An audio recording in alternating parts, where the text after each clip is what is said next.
Canada वाले shows का इंतजार बहुत है सबको। वो क्या, कोई हमने कोई सांप नहीं निकालना, सीधे सीधे से शोज हैं। वो क्या है, हमने अपने जितने भी वीलॉग्स बनाए हैं, जितने इनडोर आउटडोर हमने काम किए हैं छोटे मोटे सादा से तरीके के साथ, वो हम Monday to Wednesday, coming Monday से शुरू कर रहे हैं। अस्सलाम वालेकुम, खबरार में खुशामदेद। मैं हूं आपका होस्ट आफ्ताब इकबाल। वतीन हज़रात, आज शो का आगाज़ करेंगे डिस्कशन से और आज की शख्सियत हैं शफीकुर रहमान। शफीकुर रहमान के फ़न और शख्सियत पर गुफ्तगू करने से पहले मैं एक बात करना ज़रूरी समझता हूं कि वो पाकिस्तान के सबसे बड़े मज़ाह निगार हों ना हों, लेकिन उनसे ज़्यादा प्रोलिफिक राइटर उर्दू अदब में पैदा नहीं हुआ।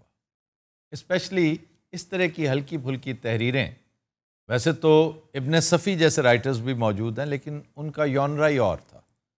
इस हवाले से शफीकुर रहमान का सानी कोई नहीं है। अब बेहतरीन मज़ाह निगार, बहुत शगुफ्ता हल्की फुल्की शानदार तहरीरों के खालिक। आपकी पैदाइश 1920 में रोहतक के शहर कलानौर में हुई। रोहतक जो इस वक्त हरियाणा का हिस्सा है, एक ज़माना था कि ये तमाम इलाके पंजाब में शामिल थे। सर हुण की हुआ पंजाब? बस पंजाब की दास्तान कर्बनाक जो है वो जारी और सारी है। पहले 2 हिस्सों में तकसीम किया गया, 1947, चढ़दा पंजाब और लहंदा पंजाब। उसके बाद जो चढ़दा पंजाब था उसके भी 3 हिस्से कर दिए गए, बल्कि बखरे कर दिए गए, हरियाणा, पंजाब और हिमाचल प्रदेश। आप पेशे के एतबार से डॉक्टर थे, किंग एडवर्ड मेडिकल कॉलेज के फारिग तहसील, इंतहाई ब्रिलियंट डॉक्टर्स में इनका शुमार होता था। एडिनबरा से इन्होंने आला तालीम हासिल की। वापस वतन लौटे तो दूसरी जंग अज़ीम जारी थी, मुख्तलिफ़ महाज़ों पे इन्होंने खिदमात सर अंजाम दी। पाकिस्तान बना तो पाकिस्तानी फ़ौज में भर्ती हुए और जर्नैल के ओहदे तक तरक्की पाई एज अ डॉक्टर। फिर नेवी में भी खिदमात अंजाम दी अपने प्रोफेशन की वजह से। ये बहुत रेयर होता है कि आर्मी से बंदा कोई नेवी में जाए, उसका इंजीनियर होना या डॉक्टर होना ज़रूरी है। वो रेयर एडमिरल के ओहदे से रिटायर हुए। 1980 से 85 तक आप एकेडमी ऑफ लेटर्स के चेयरमैन भी रहे। अयाम तालिब इल्मी में ही इन्होंने लिखना लिखाना शुरू कर दिया था, और अंदाज़ा करें कि इनकी पहली किताब जिसे शोहरत दवाम हासिल हुई, किरणें, ये उसी दौर का प्रोडक्ट है कि जब ये मेडिकल कॉलेज में पढ़ रहे थे। फिर उसके बाद शगुफ़े आई, फिर पछतावे आई, फिर दजला, बेशुमार किताबें। दजला एक नॉवलेट है, लेकिन मैं ज़ाती तौर पे, चूँकि मैंने घोट के पी रखा है शफीकुर रहमान को, मैं समझता हूँ कि शफीकुर रहमान की बेस्ट किताब मज़ीद हमाकते हैं। उससे शानदार किताब उर्दू मिज़ाह में आपको शाज़ ही कहीं मिलेगी। मज़ामीन पितरस, जिसका हम रोज़ाना रेफरेंस देते हैं, बहुत ही छोटी सी मुख्तसर सी किताब है, वो उसके मुकाबले में इसलिए आती है कि वो बहुत तगड़े मज़ामीन, वो बहुत नेक्स्ट लेवल का मिज़ाह है। लेकिन इनके बारे में भी कहते हैं कि ये किसी भी तरह मार्क ट्वेन और स्टीफन लीकॉक से कम नहीं थे। हमाकतें उससे पहली किताब थी, उसका सीक्वल आया मज़ीद हमाकतें। दोनों बहुत शानदार किताबें। और मज़ीद हमाकतें का कमाल ये है कि वो ना सिर्फ उर्दू अदब की लाजवाल पैरोडी किताब शुमार होती है, बल्कि उसने बहुत सौ को, तालिब इल्मों को, फ्यूचर के मज़ाह निगारों को पैरोडी करने का फ़न सिखा दिया। सर ये किस चीज़ की पैरोडी है? ये तुज़्के नादरी, नादिर शाह ने जब हमला किया हिंदुस्तान पे और मारकुट की, तो उसने एक किताब लिखी थी तुज़्के नादरी। उसने क्या लिखनी थी, वो तो उजड़ था, उसके दरबारियों ने लिखी। तो शफीकुर रहमान ने उसकी पैरोडी की, तुज़्के नादरी उर्फ सयाहत नामा हिंद। बहुत ही खूबसूरत किताब, नहायत शानदार किताब। और उसकी एक एक लाइन ऐसी है कि अगर आप मज़ाह का, ह्यूमर का थोड़ा सा भी ज़ौक़ रखते हैं और आपने शफीकुर रहमान को नहीं पढ़ा, तो मेरे कहने पे मज़ीद हमाकते में ये पैरोडी पोर्शन ज़रूर पढ़ लें। बड़ी बाकमाल, बड़ी शानदार किताब, और ये रेख्ता पे भी मौजूद है। सर इसमें से कोई एक लाइन अगर आपको ये बेशुमार लाइनें हैं, सिचुएशंस हैं, और बादशाह बना बैठा है और जैसा कि वो था एक बड़ा सफाक सा, उजड़ सा, लालची और इंतहाई परले दर्जे का कमीना नादिर शाह। तो अब हर चीज़ में इंटरेस्ट लेनी और हिंदुस्तान की चकाचौंध देखकर, यहाँ का कल्चर देखकर उसकी आंखें फटी की फटी रह गई। अब उसने अब एक एक चीज, और शफीकुर रहमान भी बड़े मौर्रिख थे। रंगीले का नाम उन्होंने रखा, मोहम्मद शाह रंगीले का, अजीजी, कि अजीजी रंगीला। अब आपको पता है कि अजीजी का कैरेक्टर कहाँ से आया? कि अजीजी को हमने अपने साथ तख्त पर बिठाना शुरू कर दिया। इसलिए नहीं कि अजीजी हमें बहुत पसंद था, इसलिए कि हमारे बारे में लोग अच्छा सोचना शुरू करें। अब उसने हालात बयान किए कि कितने बुरे हालों में उसके वजीर थे। वो खुद बड़ा टशन वाला आदमी था। कहता हमने एक वजीर से पूछा कि तुम्हारे हाथ में क्या है, तो कहने लगा कहीं जलेबियां बांटी जा रही थी, मैं भी ले आया हूँ कतार में खड़ा होके। हमने चखी, बहुत पसंद आई, हमने उसे मजीद लेने के लिए भेज दिया। फिर कहते हैं कि मास्टर साहब बहुत खूनख्वार इंसान थे, लेकिन बाद में पता चला बेचारे शादीशुदा है। कहते हैं गेदी, जिसका असल नाम जैदी था, का कद बहुत छोटा था, शैतान के बकौल सतह समंदर से 4.5 फुट बुलंद। अंपायर ने एक कैरेक्टर उनका शैतान, लवली कैरेक्टर, रूफी उनका दोस्त, और उसको सब शैतान कहते हो क्योंकि रूफी बहुत शरीर था। तो मुझे कभी कभी तुम्हारे अंदर एक रूफी नजर आता है। अब उसकी हर बात निराली, हर बात टेढ़ी होती थी, हर बात वो जुगत में करता था। अच्छा, तो कहते हैं कि रूफी ने कहा कि मैं भी क्रिकेट खेलूंगा। तो बॉल पकड़ के आया तो अंपायर ने कहा, हाथ दे के, कहते फास्ट बॉलर हो या स्पिनर? तो सोचने लगे, कहते मुझे नहीं पता, मैं करवाता हूं, तुम देख लेना।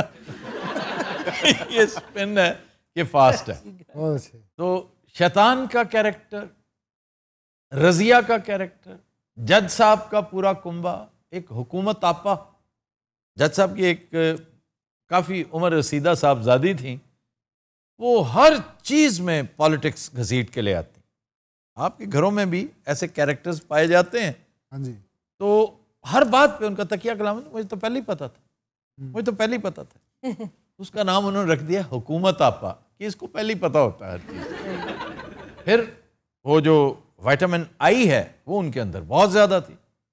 इमरान खान तो चीज़ ही कोई नहीं, क्योंकि वो हर चीज़ में मैं, बांका सजीला भी मैं, हसीनो जमील भी मैं, इंतहाई खुश गुफ्तार, खुश कलाम, खुश शक्ल, और वो थे भी काफ़ी, मतलब लंबे तड़ंगे क्रिकेटर और पढ़े लिखे। फिर किंग एडवर्ड मेडिकल कॉलेज के पढ़े हुए, ऊपर से आर्मी ऑफिसर, और वर्ल्ड वॉर में सर्व कर रखा, और राजपूत थे। रोहतक का इलाका और वहाँ के राजपूत। तो ये सारी चीज़ें ताल्ली कूट कूट के भरी थी उनमें। और हालांकि उनकी अपनी ज़िंदगी गम से, अंदोह से, तकलीफ, कर्ब से इबारत थी। बहुत कम लोग जानते हैं कि अंदर से वो कितने दुखी थे, उनके अपने मसाइल इस कदर शदीद थे, लेकिन उनकी तहरीरों से अंदाज़ा नहीं होता, बंदा सोच भी नहीं सकता। कहते हैं कि औरतें संजीदा मर्दों को इसलिए पसंद करती हैं क्योंकि उन्हें वहम सा हो जाता है कि ऐसे हजरात उनकी बात गौर से सुनते हैं। बहुत अच्छा। वैसे आज के दौर में मैंने बहुत सारी चीज़ें काट दी, ये देख रहे हैं आप, ये कटी हुई है, क्योंकि इनके ऊपर मिसोजिनी की जो है ना शिक लगती है।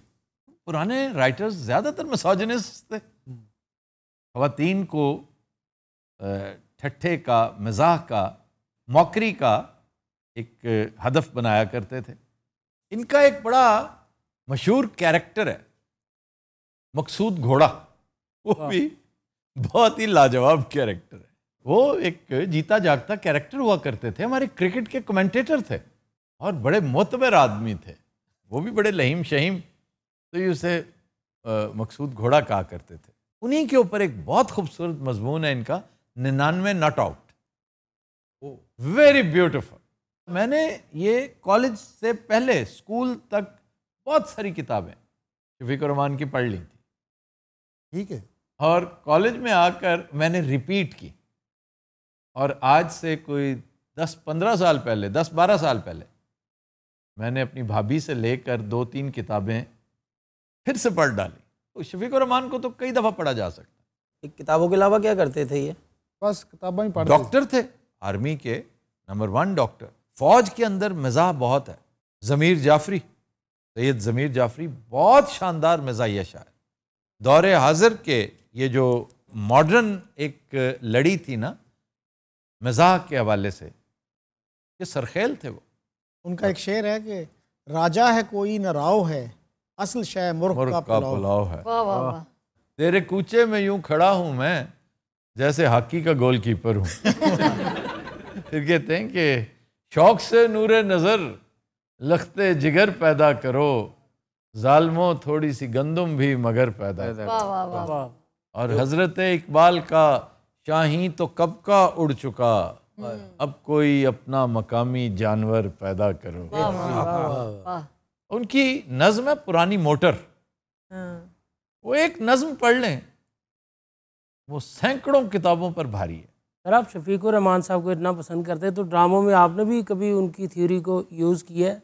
मैं कॉलम निगारी जितनी की है, ये जो झक मारता हूँ ये हरगिज़ ना होता अगर शफीक रहमान, यूसुफी साहब, पतरस बुखारी, मार्क ट्वेन, इब्ने इंशा, ज़फ़र इकबाल, अता कासमी, ये मेरे अंदर मैंने घोट के ना पी लिए होते। और मैं हमेशा कहता हूँ कि सस्ते वक्तों की पढ़ाई है जो काम आती है। मैं सिलेबस बिल्कुल नहीं पढ़ा करता था, इससे बिल्कुल आरी था मैं। शकील साहब को हमेशा इख्तलाफ रहता था, जब ये कॉलेज से वापस आते थे मैं बदस्तूर सो रहा होता था। हर सब्जेक्ट में मेरी अटेंडेंस शॉर्ट थी। तो फिर सर आप पढ़ते कब थे? मैं रात को पढ़ा करता था। सर वो किताब का दौर था, लाइब्रेरियाँ होती थी, मैं खुद जाकर ना छोटे छोटे रसाले लेके तो पढ़ा करता था। वो इमरान सीरीज़ जो थी ना वो मुझे बड़ी पसंद होती थी। मेरा इरादा है कि इब्ने सफ़ी पे भी हम किसी दिन एक डिस्कशन करें, क्योंकि उन्हें भी रीडिस्कवर होना है। अभी बहुत बड़े राइटर थे वो, बड़े प्रोलिफिक और बड़े बाकमाल। और एक वो और एक तीरथ राम फिरोजपुरी, इन दोनों ने बड़ा ही बाकमाल जासूसी अदब तख्लीक किया। ये आर्थर कैनन डायल और अगाथा क्रिस्टी की लोकल सिन्फ समझे जाते हैं, बहुत ही अच्छे। लेकिन मैं इमरान सीरीज़ की निस्बत इनकी दो सीरीज़ थी, एक इमरान सीरीज़ और एक कर्नल फरीदी। जी कर्नल फरीदी जी, कर्नल फरीदी मेरा मोस्ट फेवरेट था। मैं कर्नल फरीदी का बड़ा फरेफ्ता, बड़ा फ़ैन था। कर्नल फरीदी और उसके साथ एक बब्बू रानी जैसा कैरेक्टर होता है हमीद, वो भी बड़ा मखौलिया होता है। हालांकि वो मखौल लिखते नहीं थे, लेकिन अब महसूस होता है कि इब्ने सफ़ी साहब ने जितनी भी कॉमेडी की है सारी फीकी होती थी। लेकिन हम एंजॉय कर लेते थे उस वक्त। बसियार नवीस नहीं कह सकते प्रोलिफिक को? बसियार नवीस, हाँ। काश ये बसियार नवीसी पतरस के यहाँ भी होती, यूसुफी साहब के यहाँ होती। ये दोनों बड़े पाए के, बड़े बाकमाल। और फिर मजीद अमजद के यहाँ होती। हाँ, 2 किताबें, 2.5 किताबें, 3 किताबें, दैट्स इट। इवन हमारे बरगे नए वाले दीवान वाले राइटर नासिर काज़मी, उर्दू गज़ल का बहुत बड़ा नाम, बड़ा मोतबर नाम। एक तो चालाकी है ना जो गालिब ने कर रखी है, पता है ना आपको, गालिब ने बहुत लिखा था, बहुत लिखा था। और फिर बैठ के ऐसा इंतखाब किया कि उसका जूस, उसकी जो जिस्ट है वो दीवाने गालिब के नाम से छाप दी। बमुश्किल 200 गज़लें, बमुश्किल 200। मुझे अगर अल्लाह ने मौका दिया, मैं और तो कुछ नहीं कर सकता, लेकिन ज़फ़र इकबाल साहब का इंतखाब ज़रूर करने की कोशिश करूँगा आफ्टर रिटायरमेंट।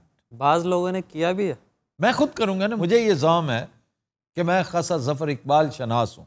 अच्छा जी, इनके अफसानों का एक तीसरा मजमुआ है मद्दो जज़र। वो उस वक्त तो मेरी प्रायोरिटीज़ में नंबर 1 नहीं हुआ करता था, लेकिन बाद में मैंने महसूस किया कि उसके अंदर बड़ी मैच्योरिटी है और फ़िलॉसफी, ह्यूमन रिलेशंस, उनके ऊपर भी बड़ी गहरी नज़र थी उनकी। और ये भी कमाल है, ये ऐसी है जैसे एक कमेडियन को आप सीरियस रोल करता देखें और वो आपको रुला के रख दे। जैसे ना ये हुनर भी उसी का था। आपने अगर शफीकुर रहमान का ये फ्लेवर देखना है तो एक तवील अफसाना है 90 पेजेस का, बरसाती, वो ज़रा पढ़िए, आप अशश कर उठेंगे। और ये सफ़र है गालबन एडिनबरा से लंदन तक का। फिर एक इंतहाई रोमांटिक मजमुआ है इनका, पछतावे। लहरें इज़ वेरी गुड। लहरें में मज़ा निखर के आता है सामने। वाह। दजला को ऑफ कोर्स बड़ी पजीराई मिली, नॉवलेट है, लेकिन अगेन आई वुड से कि शफीकुर रहमान हमाकतें और मज़ीद हमाकतें एक तरफ करें, बाकी सारा शफीकुर रहमान एक। इनके बारे में कृष्ण चंद्र ने बड़े शानदार अल्फाज कह रखे हैं, बड़े रिच ट्रिब्यूट्स, लैविश ट्रिब्यूट्स मुख्तलिफ लोगों ने इन्हें पेश कर रखे हैं। एहतशाम हुसैन है, कृष्ण चंद्र हैं, रऊफ़ पारेख की बात मैंने बता दी है कि वो इन्हें मार्क ट्वेन और स्टीफन लीकॉक के लेवल का मज़ाह निगार शुमार करते हैं। तो मैं भी समझता हूँ कि बिलाशुबा ये उनसे कम नहीं है। ख़ास तौर पे मार्क ट्वेन बहुत बहुत बड़ा मज़ाह निगार, बहुत तगड़ा मज़ाह निगार और क्रिएटिव आदमी। लेकिन अगर आपने सीरियस अफसाना उस दौर का पढ़ना हो, जकड़बंद वाला अफसाना जो आपकी जान निकाल दे, चाहे अफसानचा ही क्यों ना हो, उस बंदे का नाम है सादत हसन मंटो। जिंदगी के हालात, हादसात, मसाइल, मामलात ऐसे होते हैं वो आपको चुरमुर कर देते हैं अंदर से। यहाँ पे आपकी स्ट्रेंथ, आपकी रिजिलियंस वो रिक्वायर्ड होती है। जैसे शफीकुर रहमान में अभी मिसाल दे रहा था, जिन्हें हम आज डिस्कस कर रहे हैं, कि इतने हवादिस, इतने मसाइल, इतनी ट्रेजेडीज, लेकिन उस बंदे की तहरीरों से कभी नहीं पता चला। सर इनकी डेथ कब हुई थी? 19 मार्च सन 2000। सर ये स्ट्रेंथ हम किस तरह अचीव कर सकते हैं? आप अल्लाह ताला के साथ राब्ता उस्तवार रखें, इससे अच्छा कोई तरियाक नहीं है मसाइल का। बेशक। हर मामले में समझा करें कि वो आपके शामिल हाल है, कुछ और उसको पसंद है कि आप उसको अपने मामलात में शामिल रखें। खुद हज़रात will take a break, stay with अस।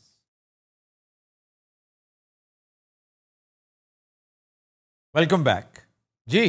तहकीक से पता चला है कि सियासतदानों की औसत उम्र आम अफराद से ज़्यादा होती है।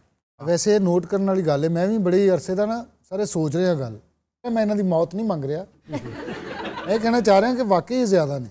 नैल्सन मंडेला साहब वो हुण फौत होए ने, असीं उन्होंने एवें होंदे वेख रहे हैं।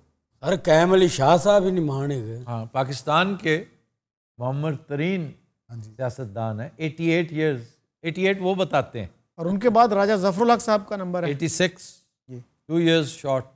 सर नवाबजादा नसरुल्लाह खान कैसे आदमी थे? बेहतरीन, excellent human being, wonderful politician, बड़े मुहब्बे वतन, गुंदे हुए इस मिट्टी में, और इंतहाई बाज़ौक। और शायर भी सन। बाज़ौक थे तो शायर थे ना भाई, ना सिर्फ बहुत अच्छे शायर थे बल्कि बजला संजी में भी इंतहाई शरीर फिक्रे बाज़ौकात जब आमद होती थी ना उन पर, बहुत खुशगवार इंसान, एक ऐसी शख्सियत जिनके पास बैठने को बल्कि पैरों बैठने को आपका दिल चाहे। सर तुसी बैठे हो? जी हाँ, मुझे ये सादत हासिल थी वाह वाह। कि जब पंजाब गवर्नमेंट में मैं था चीफ मिनिस्टर का मीडिया एडवाइज़र, मंजूर भट्टू और इनका आपस में बड़ा गहरा ताल्लुक़ था और बहुत रिस्पेक्ट करते थे एक दूसरे की। लेकिन इसी बहाने मुझे उनको करीब से देखने का मौका मिला। ये वो लोग थे, वो पार्लियामेंटेरियंस के जिनसे आप 1 घंटे में इतना कुछ सीख लेते हैं अगर आप में सीखने की खू हो और अल्लाह आप पे मेहरबान हो। बढ़िया, to be at the right place at the right time. एक ये और एक हनीफ रामे साहब, बड़े बाकमाल आदमी थे। मलिक महराज खालिद बहुत शानदार आदमी थे। और पीर पगाड़ा के रहमत करे, बहुत आला आदमी, बहुत आला सियासतदान। नवाबजादा साहब पार्टीशन से पहले उन्होंने सियासत शुरू की, और मैंने उनके कुछ बयानात देखे, पुराने अखबार में देख रहा था, 46, 47 के अखबारों में उनके बयान छपे हुए हैं, और वो अपनी ज़मीन बेच कर सियासत किया करते वो हमेशा कहते थे कि यार ये कौन सियासतदान है जो सियासत में आकर ज़मीनें बनाते हैं। जी हम नवाबजादे थे, देखो सियासत ने हमें फुकरा कर दिया। खानगढ़ के बागात जो हैं वो स्क्वीज होते गए, लगातार छोटे होते गए, इसलिए कि ज़मीनें बेचते गए, सियासत करते गए। ये होती है पॉलिटिक्स कि आपने एक रुपया ना बनाया हो अपने लिए, लुटाया है हमेशा। और उन्हें कतन कोई प्रॉब्लम नहीं होता था ट्रेन पे सफ़र करना, ट्रेन में आना जाना उनका जो है, मुझे याद है चिल्तन एक्सप्रेस थी या पता नहीं कौन सी, खुसूसी तौर पे उन्हें भी रिसीव करने जाना। और बोर्ड वाला चौक है ना ये रेलवे स्टेशन के पास, यहाँ पे उनका ठिकाना होता था। मुझे अब एग्जैक्ट याद नहीं, लेकिन जिन दिनों मैं कवर किया करता था ना इनकी स्टोरीज भी, तो ये वहाँ पे ठहरते थे। फिर शेरबाज मज़ारी गवाल मंडी में ठहरा करते थे, और मेरी बीट थे ये अवामी नेशनल पार्टी, मेरी बीट थी। इन्हें इंटरव्यू करना, इनसे गपशप करना, वो मेरा काम था हमेशा, क्योंकि अंग्रेज़ी अखबार को वो प्रेफर किया करते थे मज़ारी साहब। तो मैं फिर वहाँ पे गवाल मंडी में जाया करता था। इसी बहाने मुझे गवाल मंडी के बारे में काफ़ी पता चला, बहुत सी चीज़ों का। मसलन की सर, मसलन बाकर खानी की फ़िलासफ़ी क्या है, उसकी केमिस्ट्री क्या है। अच्छा, बड़ी बाकमाल बाकर खानी बनती है। कुलचा, हरीसा भी तो अच्छा मिलता है उधर। हरीसा मिलता था, ये आपकी खुश ख्याली है कि अब भी मिलता है, नॉट एनी मोर। अच्छा, ਜਾਂਦੇ ਤੁਸੀਂ ਆਪਣੇ ਕੰਮ ਸੀ, दूसरे ਕੰਮਾਂ ਤੇ ਐਵੇਂ ਧਿਆਨ मारते रहते ਸੀ। इसलिए कि बंदे को मल्टीटास्किंग करनी चाहिए। बबू तुम्हारा ये काम नहीं है, बंदे को ऑब्जर्वेंट होना चाहिए। हाँ जी, हाँ जी, मुशाहिदा। जी जी। बंदा चल रहा हो तो इधर उधर देखे, तो गौर करने में कोई एनर्जी लगती है। एक रशीद साहब भी होगा ना, कोई 70 को साल दे के नहीं? शेख रशीद साहब करीब करीब हैं। Sheikh Rashid followed by Imran Khan. आसिफ जरदारी साहब नहीं, वो कम है। सर जवेद हाशमी साहब। जवेद हाशमी साहब तो बहुत अलील भी हैं और बहुत मुअम्मर भी हैं। और मुस्तफ़ा खर साहब के बारे में। अच्छा, वैसे तेनू सारे बाबे याद ने, ये कैसे? अरे जुल्फ़कार खोसा साहब। जुल्फ़कार खोसा साहब माशाल्लाह फिट हैं जी जी, और वो को बहुत ज़्यादा मुअम्मर लगते नहीं हैं। जी जी बिल्कुल। क्या शानदार आदमी, one of my most favourite personalities in Punjab. मैं उनके घर भी गया हूँ, उनके यहाँ जाके मैंने खाना खाया हुआ है। दोस्त मोहम्मद खोसा जी सर, उनके भी बेटे मेरा बड़ा प्यारा यार है। पंजाब असम्बली च सर बड़े बड़े बुजुर्ग बैठे ने, राणा इकबाल, परवेज मुशर्रफ जो कि धक्केशाही से पॉलिटिशियन बना है, वो भी 79 पे है। और चौधरी शुजात साहब, वो 90 के दे होंगे मेरे ख्याल। और शुजात यकायक 190 के हो गए। हाँ हाँ, अजीबो गरीब हो गया उनका मामला। वैसे वो परवेज इलाई से 3 माह छोटे हैं। छोटे हैं। अच्छा, राणा साहब इन्हां दे प्रोटोकॉल माशाल्लाह अगे पिछे मुलाजम है, तद कट जांदे 100 साल। नाले यार एक नंबर चीज़ां खानियां सारियां। असल गल है वे। मैं समझता हूँ पॉलिटिशियंस कंपैरेटिवली एक तो लड़ के ना हालात से, नेगोशिएशंस, तगय्युरात देख देख के, तब्दीलियाँ देख के, चीज़ों को सस्टेन करके उनकी कुव्वत बर्दाश्त बहुत ज़्यादा हो जाती है। मेंटली स्ट्रांग होते हैं, मेंटली बहुत स्ट्रांग हो जाते हैं। इतनी जल्दी वर्कअप भी नहीं होते, इतनी जल्दी वो गिव अप भी नहीं करते। वो कहते हैं ना धुन का पक्का होना, पॉलिटिशियंस मोस्टली धुन के पक्के होते हैं। और मैं कन्विंस्ड हूँ कि जो बेस्ट स्पेसिमेन है ना ह्यूमन बींग्स का, वो पॉलिटिशियंस है। स्टेट्समैन कह लें उन्हें, पॉलिटिशियंस कह लें, जहाँ बानी जिनका काम है। जहाँ बानी सबसे आम काम है। इंसानों का हुक्मरान होना तो ज़ाहिर है सुपीरियर होता है जो इंसानों का हुक्मरान होता है। आप अपने हुक्मरानों को ना देखें। आपके उतरे चेहरे देखकर मुझे समझ आ रही है कि आप इख्तलाफ कर रहे हैं, लेकिन अच्छे पॉलिटिशियंस भी हैं, बहुत लाजवाब पॉलिटिशियंस। और आपने कभी गौर किया है कि ज़्यादातर नबी जो थे वो पॉलिटिशियंस थे, लॉ गिवर्स थे, स्टेट को रन करते थे, सिस्टम को रन करते थे। फिर ट्राइबल चीफ जो होते हैं। सर सियासतदानों के अलावा आर्टिस्ट भी जो हैं उनकी बड़ी उम्रें हैं, जैसे कवि साहब। सबसे कम उम्र जो तबका है वो अदाकारों का होता है, क्योंकि बहुत जज्बाती होते हैं। उन पर मजालिम भी बहुत होते हैं, कोई सपोर्ट नहीं, कोई फ्यूचर नहीं, जितना अरसा काम किया सो किया, बाद में कुछ नहीं। हाँ, ये नाहली उनकी होती है जो समझदार होते हैं ना, हमारे दोस्त शान जैसे। सर आज के दौर में हुए हैं ऐसे अदाकार मोहम्मद अली, मोहम्मद अली भी समझदार थे, बेहतरीन, भले वक्तों में प्रॉपर्टी बनाई, जाया नहीं की, लुटाई नहीं। वो ये हैं मिसालें हैं, लेकिन ये भी एक हकीकत है। कहते हैं कि बड़े से बड़ा फनकार भी हमारे यहाँ 60% ऐसा हमारी फिल्म नगरी में हो गुजरा है कि अपने हेयर डे में अपना सानी नहीं रखता था, लेकिन मैयत चंदा इकट्ठा करके जनाजा किया जाता था। अब बहुत सारी मिसालें मैं नहीं वो देना चाहता, लेकिन हैं। कहते हैं कि अपने प्राइम टाइम में इन चीज़ों का ख्याल रखना चाहिए। स्पोर्टमैन भी बड़े बड़े फिट 70 साल दे देखे मैं, पूरा दौड़ भी ला लेंगे, डंड बैठका में। हमारे यहाँ स्पोर्ट्समैन गरीब गुरबा ही रहते थे, ये अब आकर, और वो भी सिर्फ क्रिकेट। हाँ जी, ऐसे ही। हॉकी देखें, वक्त भी नहीं, मिट्टी। रेसलिंग देखें, वो रेसलिंग क्यों छोड़ रहे हैं? दूध के पैसे नहीं है, जी सर। देसी घी कहाँ से आएगा?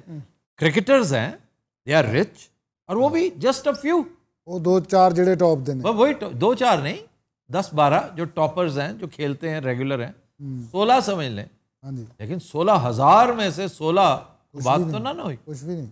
अमेरिका में क्लब स्पोर्ट्स इतनी है और इतना पे करते हैं उन्हें, बास्केटबॉलर्स को, बेसबॉलर्स को। आपने कभी गौर किया है कि ये क्या साइंस है कि वेस्ट इंडीज ने यकायक प्लेयर पैदा करने बंद कर दिए? वो टीम जिसे काली आंधी कहा जाता था, at a time 5 fast bowlers की एक बैटरी होती थी, एक थकता था 2 नए आ जाते थे। वो किधर गए? Where have all the West Indians gone? हाँ जी, they are not paid enough. They go to America, basketball, they play basketball because they are well built, they play American football, baseball, they are runners, very good runners, very good athletes. ये जो आपका क्या है, bolt, Usain bolt, bolt went from Jamaica, Caribbean का है वो, And they get citizenship in the process. they get everything in the process. Once you go, you ensure the medals, and for medals they give everything, you name it. Sir ग्राउंडां खत्म करने नाल भी बड़ा फर्क पिया है जी, बड़ा फर्क पड़ा है। मैं बहुत दुखी होता हूँ कि ग्राउंड्स खत्म हो गए हैं। हाँ जी, नहीं तो ਜਦੋਂ ਅਸੀਂ क्रिकेट खेलते सी बड़े बड़े ग्राउंड सी। अच्छा, मैं ज़ाती तौर पर जिस तरह का हूँ, मैं बहुत रिजाई हूँ, मैं कनूती नहीं हूँ, यानी मैं पेसिमिस्टिक मेरा नहीं है सोच का अंदाज, ऑप्टिमिस्टिक है। मैं कदम कदम पर अल्लाह का शुक्र अदा करता हूँ और करते रहना चाहिए कि या अल्लाह तेरा शुक्र है, जिस दौर में हमने आंख खोली थी, it was full of play ground, हाँ जी, हाँ जी, एक्सरसाइज, जिम्स, ये वो सारा कुछ, कि वो एक मिजाज बन जाता है स्पोर्ट्स का। मैंने देखा है यंगस्टर्स को, आप देखें ना, ये यूं लगे होते हैं उस जगह को काम करता हूँ, बताता हूँ, 1 मिनट ठहर जाओ। वो ये नहीं कि गेम कर रहे होते हैं, वो किसी दोस्त का मैसेज आ रहा होता है, वो ग्रुप में इस वक्त चैट कर रहे होते हैं, और बड़ी आम चैट होती है, उस वक्त वो बात कर रहे होते हैं, हमने कोई स्टडी से मुतालिक, गेम से मुतालिक, पॉलिटिक्स से मुतालिक, और यूं ये अंदाज। हमारा डिफ़ॉल्ट बैठने का नौजवानों का ये स्टाइल। जी सर, ऐसे ही हो गया। यूं क्यों नहीं बैठते आप? इस तरह करके क्यों नहीं? आपकी ये जो रीढ़ की हड्डी है, इसका तकाजा है कि इसको सीधा रखा जाए। ऐसे यानी योगी इस नागासन क्यों करते हैं? Nagasana is all about your spinal cord. आप यूं इस तरह बैठ बैठ के अपने आप को डिफॉर्म करते हैं, और ये जो कंप्यूटर है, ये जो आपकी स्क्रीन है, ये तब अलाउड है कि अगर आप दिन में 2 घंटे मैदान में गुजारें, मैदान वो मैदान कारजार है, आप उसमें गेम करें, हॉकी खेलें, क्रिकेट खेलें, बॉलिंग करें, स्विमिंग करें, आप टेंट पैकिंग करें। अगर नहीं करते तो ओके, वॉक तो कर सकते हैं ना। हाँ जी, हाँ जी, अगर आप वॉक भी नहीं करते तो फिर इस तरह मुझे ना नजर आया करें यूं बैठे हुए। अमेरिकी सदर सबसे मुअम्मर कौन है? ये बाइडन है सर। यस, जो Biden is the oldest. Number 2 है रोनाल्ड रेगन। सबसे ज्यादा मुअम्मर कोई सियासतदान है तो वेनेजुएला का एक सियासतदान, 114 साल उसकी उम्र है। वो मीडिया कमेंटेटर बन चुके हैं। जी, मीडिया कमेंटेटर हैं, और जोआन विंसेट उनका नाम।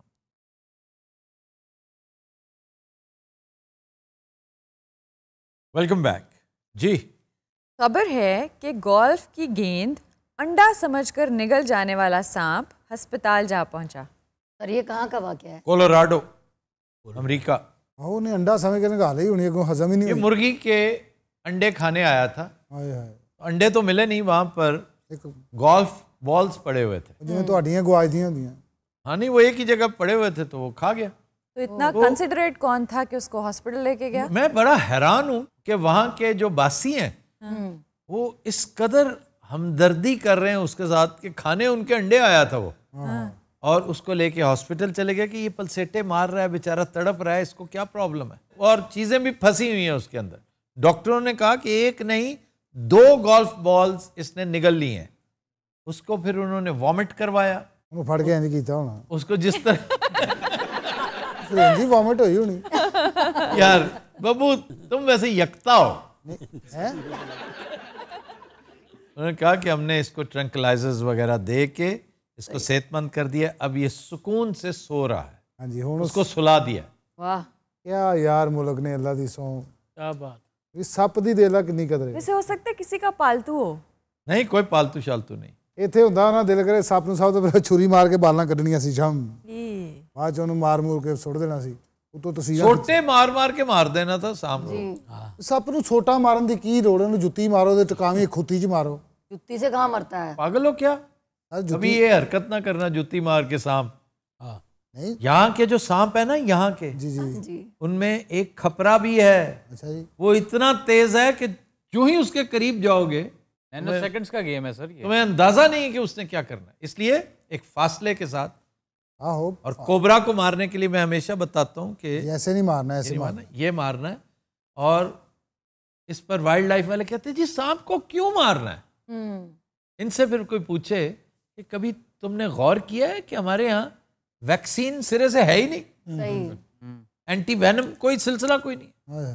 कभी गौर किया तुमने कि कितना को एजुकेट करते हो तुम मास मीडिया पे आके लोगों को सांपों के बारे में, कौन सी नस्ल पॉइजनस है, वेनमस है, कौन सी नहीं है। सही। सर पिछले दिनों इंडिया में एक खातून को सांप ने काट लिया, तो उसके शोहर ने वो खातून को भी वो हॉस्पिटल ले गया और सांप को भी ले गया, ताकि आप शिनाख्त कर सकें कि ये वाले सांप। अकलमंदी की उसने, और सांप बच गया, खतून मर गई। नहीं नहीं नहीं, उसने सांप मारा और साथ ले गया ताकि पता चले कि वेनम ये कौन सा है, वेनमस है, कितना को वेनमस है। बहुत अच्छा किया अल्लाह रहम करे। क्योंकि सांपों की ये किस्में जो है ना, वैसे तो अब हम अवॉइड ही करते हैं इनका तस्करा करना, लेकिन ये जो ख़ास तौर पे संगचूर है ना, कॉमन क्रेट इंडिया का, तो भाई ये सबसे ज़्यादा लीथल है, क्योंकि इसका पता ही नहीं चलता। उसने काटा है, लगता है हल्का सा प्रिक हुआ है आपको, और 5 घंटे के बाद उसी प्रिक हो जाते हो, उसने पूरे सिस्टम पर कब्जा कर लेना। उस वक्त तक इट इज़ टू लेट। बड़ी गल है सर। इसके नर को मार दो तो वो बदला लेते। फिल्मी है, फिल्मी बातें। सर हमारे यहाँ पाकिस्तानी एक मूवी मैंने देखी थी तकरीबन 10-15 साल पहले। इसी तरह जो फीमेल सांप होती है उसको मार देता है, लोग मार देते हैं, तो अब उसका जो वो मेल होता है वो बदला लेने के लिए आता है, और वो इंसान की शक्ल में, और वो जब ऐसे फन अपना फैलाता है तो वो पान भी खा रहा होता था। सांप से मुतल्लिक जो हमारी दिलचस्प फिल्में बनी है, एक नागमणि थी जी, रानी की फिल्म, दूसरी जादू मुमताज की फिल्म। वाह वाह, दोनों के गाने सुपर हाँ हिट। जी, नागमणि के गाने बहुत अच्छे सी। जादू का जादूगरा, हाँ जी, फाइनल तेरी बींदा हो गया जादू, होया दिल मेरा बेकार। गाने पर तो यार एक मैं वेख्या पिछले दिन वीडियो, बहुत ही लंबा ना, ਵੱਡੇ नहीं ਹੁੰਦੇ डॉक्टर साहब, पाइथन ਉਹਨੂੰ ਕਹਿੰਦੇ ਨੇ, एनाकोंडा, एनाकोंडा, और सर वाकई बहुत ਵੱਡਾ ਸੀ। हाँ, बहुत बड़ा होता। ਉਹ ਇੰਜ ਕਰਕੇ ਪੂਰਾ ਵੱਡਾ ਸਾਰਾ ਖਾਲਾ ਹੈ, ਉਹਦੇ ਵਿੱਚ ਉਹਨਾਂ ਨੇ ਦਿਖਾਇਆ ਕਿ ਇੱਥੋਂ ਸ਼ੁਰੂ ਹੋ ਕੇ ਉਹ ਉੱਥੇ ਤੱਕ ਜਾ ਰਿਹਾ, वो 25-30 फुट का भी होता है। और ਉਹ ਬੱਕਰੀਆਂ ਉਹਨੇ ਖਾਧੀਆਂ ਸਨ ਉਹਨਾਂ ਦੀਆਂ। यार जब भूख से बेचैन होके, बेकाबू होके बेचारा पॉर्क्यूपाइन खा जाता है, ये जो से होती है, हाँ जी, कंडे वाली से मर जाता है, फिर उसको अंदर से फीती फीती हो जाता है। मैंने ऐसी फुटेज देख रखी है कि जिसमें वो उसने निगल ली है और वो कांटे उसके अंदर से अब बाहर आ गए, और उसका कोई इलाज डेफिनेटली मर जाते हैं। एक दिन मैं रात ਨੂੰ ਜਾ ਰਿਹਾ ਸੀ ਸਾਰਾ ਗੰਦੇ ਨਾਲੇ ਦੇ ਨਾਲ ਉਹ ਕੰਡਿਆਂ ਵਾਲੀ ਸੇ ਇੰਜ ਕਰਕੇ ਲਾਈਟਾਂ ਗੱਡੀ ਦੀਆਂ ਦੇਖ ਕੇ ਨਾ ਉਹਨੇ ਫੌਰੀ ਇੰਜ ਖਲਾ ਰਹੇ। मैं गड्डी स्पीड ना, मैं क्या जो शर्म छाड़ी ना देवे, हमें छाँव नहीं छड़ देती होती, उसके पीछे भागे ना तो वो कुछ 2-4 जो है ना वो करती है, फायर करती है। की पता जानवर हैगा, डर के एवं सारे एकदम छड़ देंदी, मेरे शीशे दे विचों पार हो गए डाब्स वाला। यार कैसे बुज़दिल हो, ले बुज़दिल हो, फिर वही गल। सर जी ਬੱਬੂ ਭਾਈ ਦੀ ਗੱਲ ਤੋਂ ਯਾਦ ਆਇਆ ਕਿ ਉਹ ਮੈਂ ਵੀ ਦੇਖਿਆ ਪਿਛਲੇ ਦਿਨਾਂ, ਮੈਂ ਪਹਿਲੀ ਵਾਰੀ ਖੌਫ ਆਇਆ ਮੈਨੂੰ ਸਰ। ਉਹ ਗ੍ਰੀਨ ਐਨਾਕੋਂਡਾ ਦੇ ਬਾਰੇ ਦੱਸ ਰਿਹਾ ਸੀ ਸਰ, ਉਹ ਪੂਰਾ ਮਗਰਮੱਛ ਨੂੰ ਨਿਕਲ ਗਿਆ। सर मगरमच्छ के बारे में कहते हैं कि वो जो मिसाल मशहूर है ना मगरमच्छ के आंसू, वो बेसिकली वो उसके आते हैं जब उसने बहुत ज़्यादा खा लिया होता है ना, अब वो बहुत सारी हवा अंदर निकल लेता है, तो उसकी वजह से फिर उसके वो आंसू निकलने जी जी जी जी केमिकल रिएक्शंस हो रहे होते हैं अंदर, उसकी वजह से आंसू, जो मगरमच्छ के आंसू बिल्कुल होते हैं वो, लेकिन वो दुख और गम के आंसू नहीं होते। क्रोकोडाइल दी सर अख दे उत्ते भी लगा होता ना शडरम पूरा झिल्ली होती है। जी जी वो तो हर जानवर की आंख पे होता है, नहीं, सब प्रोटेक्ट सबके नहीं होते। ਇਹਦੇ ਤੇ ਹੁੰਦਾ ਖਸੂਸੀ। सर दरियाई घोड़ा मगरमच्छ को तो मार देता है, टुकड़े कर देता है। दरियाई घोड़ा ऐसा है उसके अगर आप चक में आ जाएं ਫਿਰ ਤੁਸੀਂ ਚੱਕ 84 ਐਡਾ ਐਡਾ ਤੇ ਹੁੰਦਾ ਦੰਦ। ਦਰਿਆਈ ਘੋੜਾ ਤੇ ਅੰਦਾਜ਼ੇ ਨਾਲ एक कुत्ते को कैंगरू ने पकड़ लिया, उसका मालिक जाता है और उसको पता था कि उसने, वो बाकायदा बॉक्सर बन जाता है। हाँ जी हाँ जी।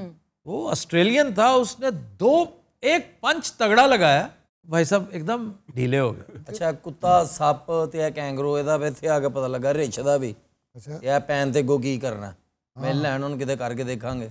ऑस्ट्रेलिया जाओ, वहां पे रमेश भाई हैं, उनसे हम कह देंगे वो तुम्हें ले जाएंगे। आपने कभी गौर किया है कि बिल्ली हाँ जी ये मारी मारी जब फिर रही होती है हाँ जी तो सिगरेट बड़े ज़ौक़ शौक़ से सूंघती है। हाँ जी एक तरीका, जब ये खाने की तलाश में निकलती है ना, तो निकोटीन अपने अंदर जो है, वो निकोटीन की जहाँ बू आती है उसको सूंघती है, क्योंकि डोपामीन उसके अंदर वो पैदा होता है ताकि वो तलाश रिज्क में मसरूफ़ रहे, थक के निढाल होके गिर ही ना जाए। कुत्ता भी यही करता है। सर एक बकरा था, उसको भी आदत पड़ गई थी सिगरेट पीने की, वो इसलिए क्योंकि वो जहाँ पे फिरता था वहाँ पे पान वाली दुकान काफ़ी ज़्यादा थी, तो वहाँ से उसको आदत पड़ी और फिर बाद में उसका मालिक उसको पिलाता रहा है। बकरा सिगरेट पींदा मैं भी देखा हैं? ਐਂ ਪੂਰਾ हाँ पीते। ਐਂ ਕਰਕੇ ਛੱਡ ਰਿਹਾ, ਪੂਰਾ ਧੂਆਂ ਨਿਕਲ ਰਿਹਾ, ਬਾਅਦ ਚ ਐਂ ਵੀ ਕਰ ਰਿਹਾ।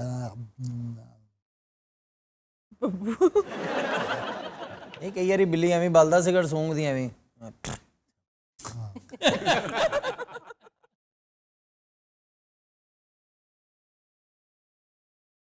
Welcome back.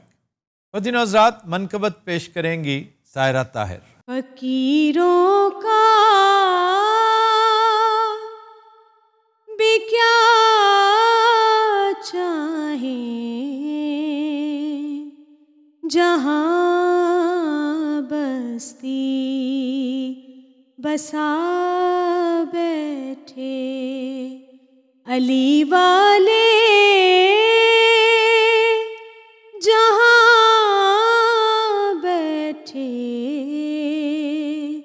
वहीं जन्नत बना बैठे अली वाले, जहाँ बैठे वहीं जन्नत बना बैठे। कोई मौसम कोई भी वक्त कोई भी इलाका हो, कोई मौसम कोई भी वक्त कोई भी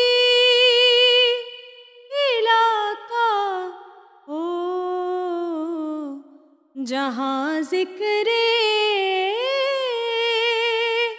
अली छेड़ा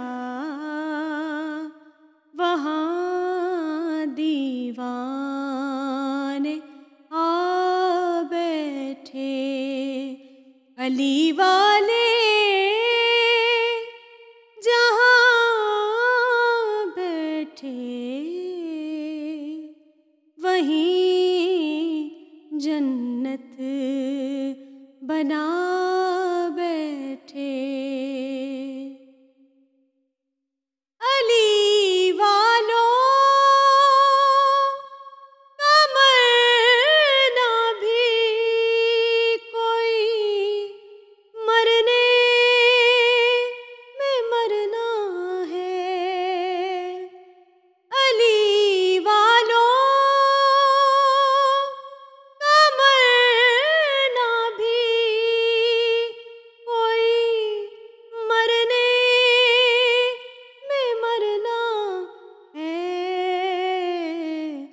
चले अपने मकान से और अली के दर पे जा बैठे।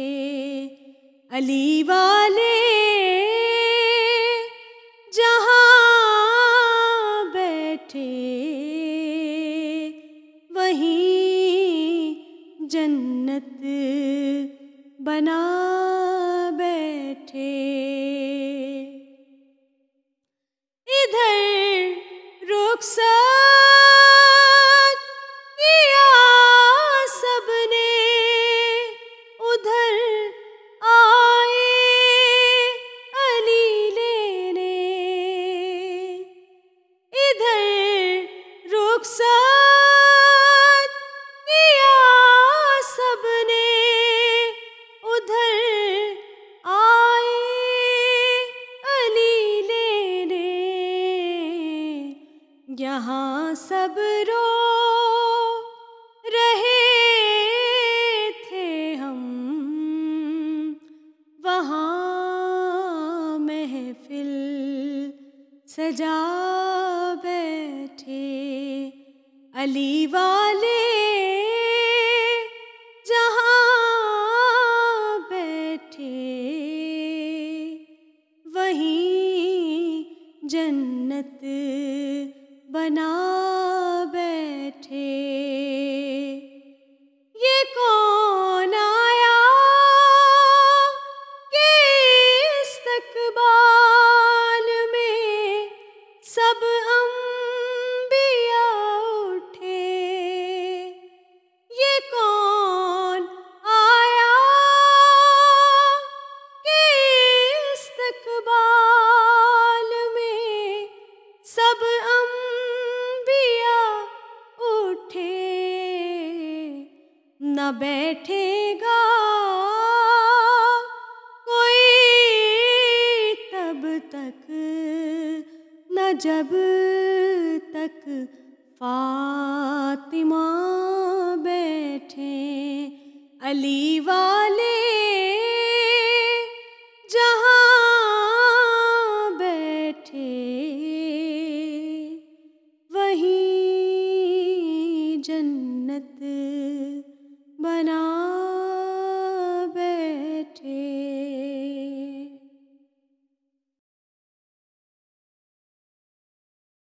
कनाडा वाले शोज का इंतजार बहुत है सबको। वो क्या कोई हमने कोई सांप नहीं निकालना, सीधे सीधे से शोज हैं।